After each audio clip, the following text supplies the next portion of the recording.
10 permanent committees, and the committees sit to prepare for the plenary session, either in May or in October every year. Each of the committee has a responsibility in terms of sector. For example, we have the Committee on Transport, Industry, Communication, Energy, Science, and Technology. We have the Committee on Rural Energy, Environment, Climate Change. We have the Committee on Justice and Human Rights. Each of them, in the protocol establishing the Pan-African Parliament, has a clear terms of reference. For example, the Committee on Transport, Industry, Communication, Energy, and Science and Technology. The committee I sat on for many years in the Parliament, and I served as rapporteur and later on as chairperson. This committee looks at the transport sector in Africa with regards to legislations in the transport sector, in terms of regional continental connectivity, and also look at the bottlenecks to continental connectivity, look at the status of the various laws, policies, and protocols within the transport sector with a view to ensuring that member states have either ratified or signed or implementing them. And under the transport sector, of course, we have air transport, we have land, we have railway, we also have marine transport. So all of these things, they have their individual rules and regulations governing them. The essence of it is to ensure that the peoples of Africa have access to affordable, quick, cheaper, quality transport sector, especially as we seek to integrate the continent. A great ingredient or factor for continental integration is transport. How far we transport our people, goods, and services within and within the continent and between countries goes a long way in terms of our product that we sell, the services that move between and among countries. It also contributes to the general economy of the continent. So as a committee, we relate with institutions within the transport sector in Africa. For example, today I know that the African Commission on Civil Aviation was here with the Transport Committee with a draft MOU, because they want to have a memorandum of understanding between the Transport Committee and the African Civil Aviation Commission, so that together they can create awareness on the issues of transport on the continent. Together, they can also ensure that the discourses around challenges, of moving people, goods, and services in the African continent can be looked at, and the rules and regulations governing transport sector in Africa can also be looked at, coordination between and among countries, and adherence to rules and regulations to ensure that, the bottlenecks experienced in the transport industry are addressed or are alleviated. So a committee like this will call for presentation of experts from the transport industry, and after that the committee can look at their own role, and depending on what they can present, a report in the plenary session in May on their activities. I know that this also committee is dealing with energy. And I know that for the next 2 days, tomorrow and next tomorrow, the committee will be having a workshop on e-government, challenges for African parliamentarians. You know that the quest of every citizen is now to get closer to their governments, and to also call for accountability, transparency from their government. And one tool that is being used is electronic government, putting out within the fastest possible means the information that government has for the people, and the people can use this tool to also get their feedback to the government at the end of the day, so that there's improved quality service delivery and so forth and so on. So I know that for the next 2 days, this committee has planned for a long time to have a continental conference on e-government, and they are bringing experts from all over Africa, especially in countries that are far advanced when it comes to e-governance, such as Mauritius. Even at the parliamentary level, South Africa Parliament has gone e-parliament. It's the same principle and the same tools that are being used for e-government. So it's going to be an important activity of this committee for the next 2 days. After that, a synthesis of the report will also be presented for debate in the Pan-African Parliament. So each committee is working within its terms of reference. The committee may sit 2 or 3 times while we are here, and at the same time, some of them engage in joint committee activities. For example, I also know that tomorrow the committees on rural economy, the committees on women, children and the youth, and also the Committee on Human Rights, will be looking at the issue of land rights for women. It's a very important issue because we know that land is a very important resource in Africa. It's not growing at all, rather maybe shrinking, and access to land is one of the basic factors of production. Without land, you cannot produce, whether agricultural or even in terms of industry. And there are gender differences in terms of access to land. The bottlenecks between men and women in terms of access to land is different. The cultural norms around land acquisition, land control between men and women is also different.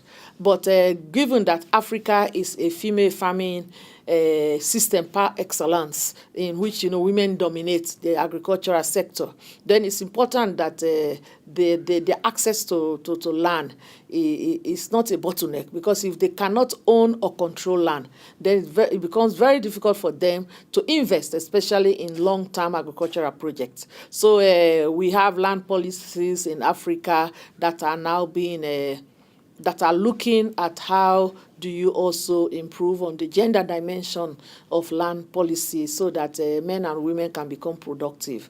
So again, that workshop is very important. It is jointly will be jointly organized and attended by these 3 committees. So again, at the end of the day, the report of this committee could be presented to the Parliament for debate. Out of that debate, there will also be recommendations for implementation. I know that also we are looking at the disability issues. That is a committee on gender. It's also responsible for disability issues. We are thinking of having the charter. The African Charter on disability.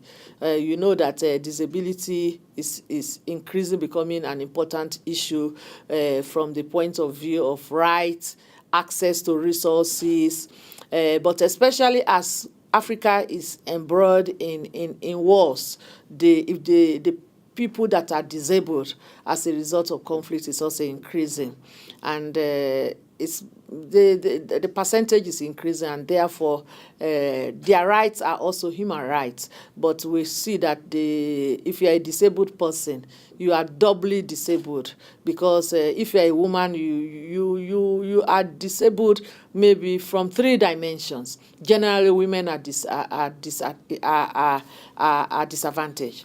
If you are a disabled woman, then you are even.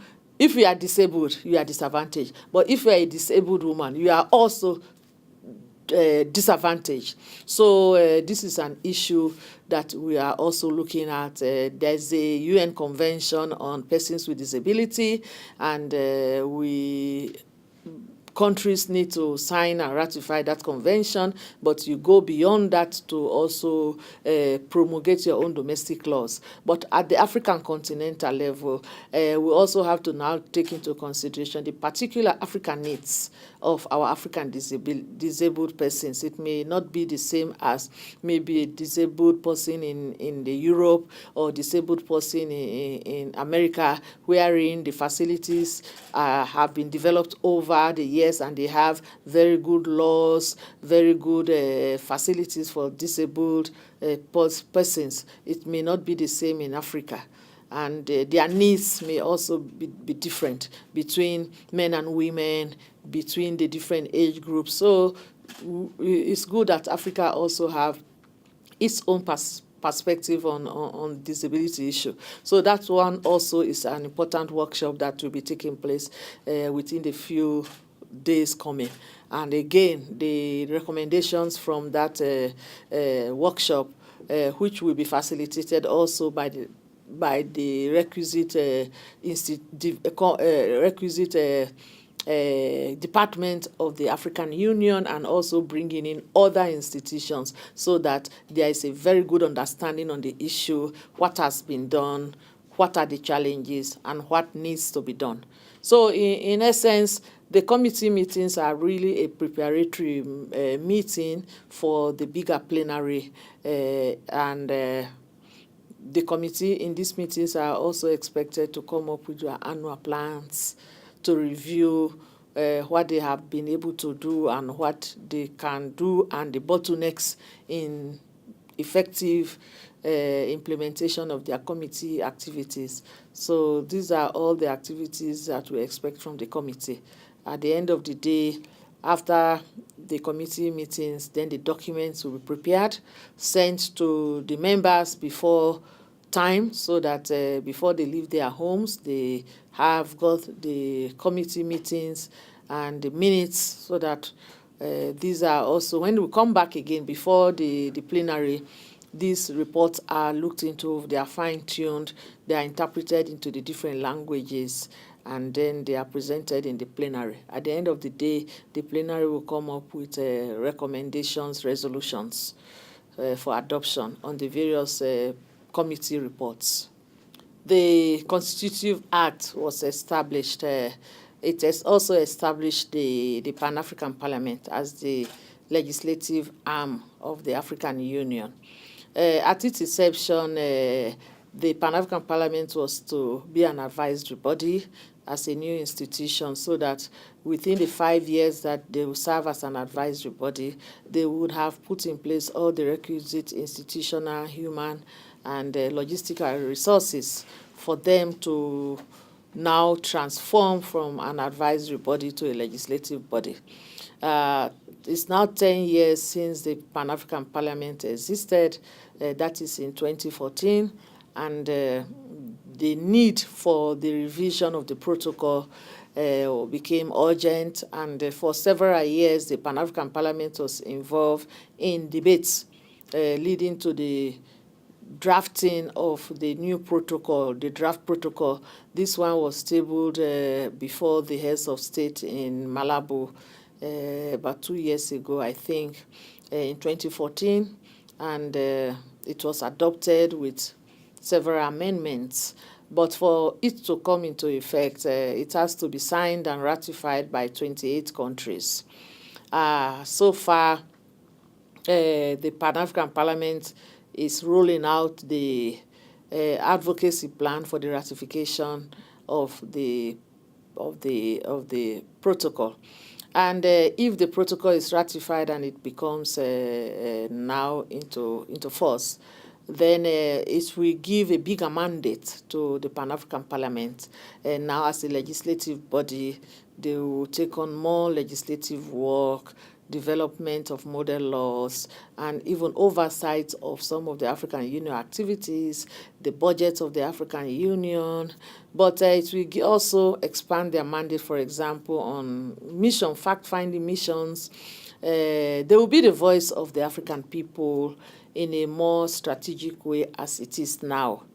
And in fact, in that policy, it will also now mandate members of parliament to sit only in the Pan-African Parliament and not in their national parliaments.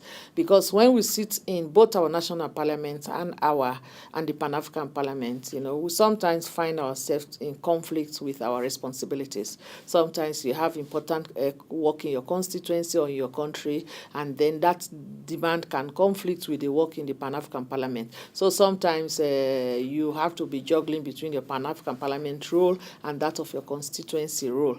So you need to delicately balance the two, because if you pay too much attention on your Pan-African Parliament at the detriment of your constituency role, then at the end of the day, you risk not being re-elected. And if you are not re-elected, then you lose your position even in the Pan-African Parliament. So in the new protocol, you will only have to be now either a member of parliament in the Pan-African Parliament or a member of parliament in your parliament, so that you now specialize and you concentrate on your parliamentary mandate. So that is one of the changes in the parliament. That will mean every member of parliament will have the same tenure. Your tenure will begin the same day and your tenure will end the same day. And you'll be spending more time on average in the Pan-African Parliament activities, either within the Pan-African Parliament city or anywhere in the continent, but it will be you'll be busy with the issues of the Pan-African Parliament and your mandate.